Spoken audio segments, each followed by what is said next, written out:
Hey there guys, Rick here and welcome to Rick's Q&A sessions.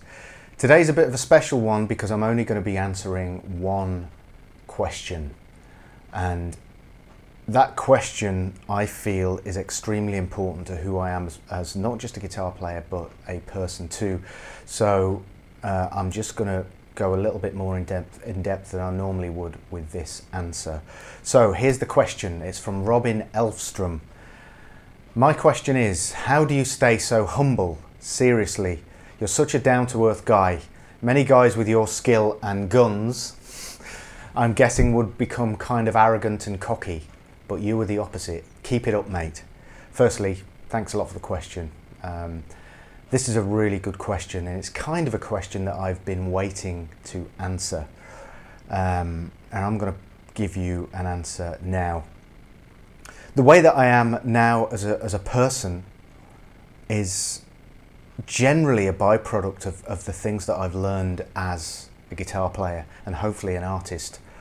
Can you remember in a Q&A back, a few Q&As back, somebody talked to me about, how did I get good so quickly on the guitar, and I talked about problem solving, and that's kind of the way that I've approached guitar playing. But it got to a point, and this is quite a long time ago actually, it got to a point when I was learning the guitar and approaching various different problems as you inevitably come across as a guitar player, and solving those problems, that it suddenly struck me one day, why didn't I apply this same thing to the way I conduct myself in life as a person, as a human being? I'm not going to get too deep about this, but this is something that I feel is very, very important. So. And it's directly related to who I am as a guitar player as well, and what I've learned as a guitar player. So yeah, it got to that point where I was solving these problems and improving myself as a guitar player. Then why couldn't I do it as a person? Throughout life, I think everybody can agree with this. Life throws up various different situations, and how you react to those situations is really, really important.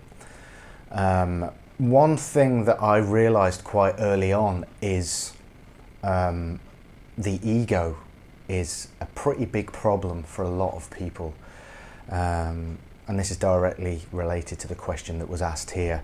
How people are, is generally to do with the ego. Now, it's important to really understand what the ego is, but I'm not a psychologist, so I'm not going to go into detail regarding that. But one thing is for sure, I feel that the ego is the cause of a lot of problems, a hell of a lot of problems on the planet we live on. And my understanding of it is that the ego is what you make it.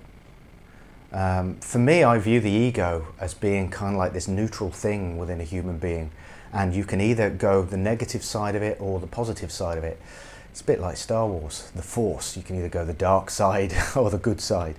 But it's a very, very similar thing. A lot of people tend to go the negative side, and it's something that for me as a person, I don't want to do. I don't want to go to that negative side. And by negative side, I'm talking about the element of the ego which is all about what's in it for me.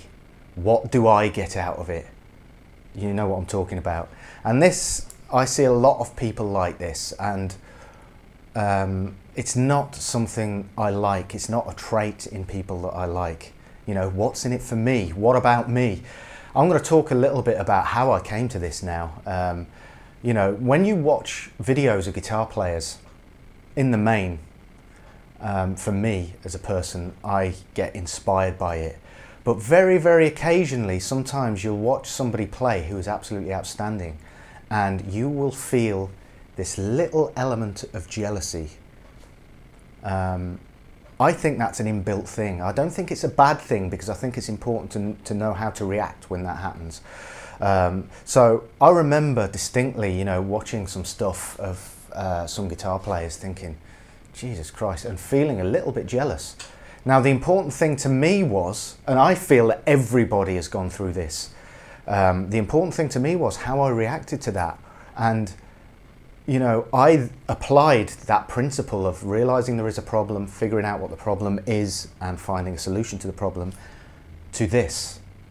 And I realized that that was a problem. I don't want to feel any kind of jealousy as a person towards anybody else, you know, based on the work that they've done. I want to be inspired, you know.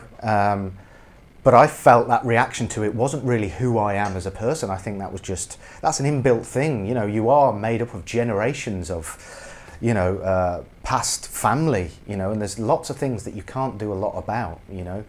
But anyway, the important thing is that I was aware of how I was feeling, you know. A lot of people don't. They see that, they get jealous, and they try and do something in order to fill in that feeling of insecurity within themselves, you know what I mean? And this is usually where hate comes in, and it's a really, really bad thing, you know. And it's because they don't realize that there is a problem. You know what I was talking about, going back to, you know, being aware that there is a problem, finding a solution to the problem and all the rest of it. You know, so I applied the principle that I applied to playing the guitar to these things in life. And it really, really helped me to step further into that positive realm as opposed to the negative realm of what the ego is, you know. And the ego, I think, exists in everybody, but the important thing is how you react to that ego, you know.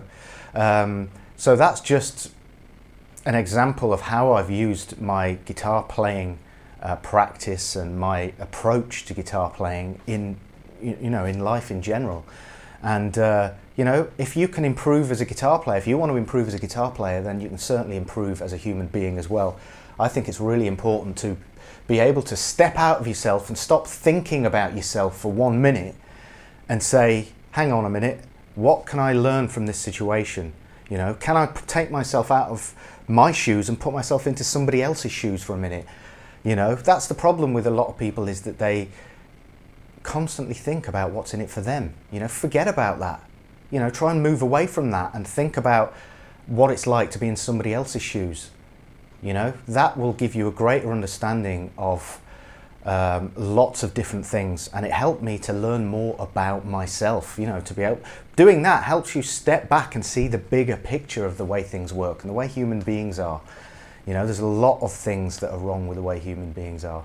I'm not saying I'm perfect, far from it, you know, but I'm trying, and I'm going to spend, you know, the rest of my life trying to step away from the negative and move into the positive, you know.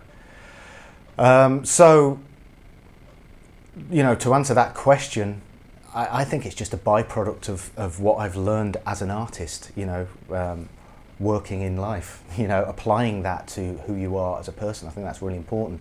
I was talking to somebody recently about what makes a person arrogant. And that person said to me, I think it's okay when somebody can justify when they can do something. That is, you know, a green card to kind of be arrogant. I disagree with that completely.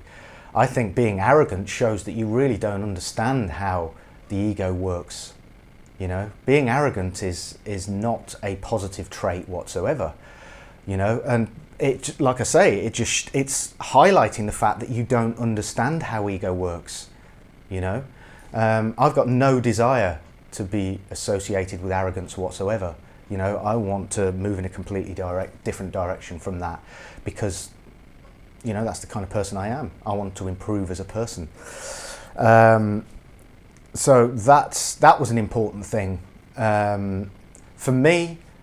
And this was recent, you know, a few years ago. One really important thing that I need to mention is that even when you consider yourself a decent person, sometimes that can be ego too. And I'm talking about the way that I used to be is I was too concerned. I used to get too concerned about people, wanting people to know that I was a good person. That's ego too. Why is that ego? Because it's all about other people's perceptions of you and who you are. You know, people are far too concerned these days with what other people think of them. And, you know, that's not the way I want to be. So even, you know, as recent as a few years ago, I was still in that zone of thinking, yeah, but I'm a decent person. I want this person to know. No, that's still ego working, you know, because you want validation from that person to say you are a good person, you know. So that is ego. That's again comes down to what's in it for me attitude, and that's not what I'm about. So going back to the guitar playing and how it relates to that, you know, it's all to do with problem solving. If you can solve problems as an artist, if you can learn how to improve as an artist, then you can learn to improve as a human being as well, as a person. And this is the way that I want to conduct myself in life. So, you know, I have no time for arrogance at all. That's not the way I want to be. So, you know, it's good for me to be able to talk to you guys about this, but at the end of the day, you know, you can make your own decision as to what you get from what I've just said.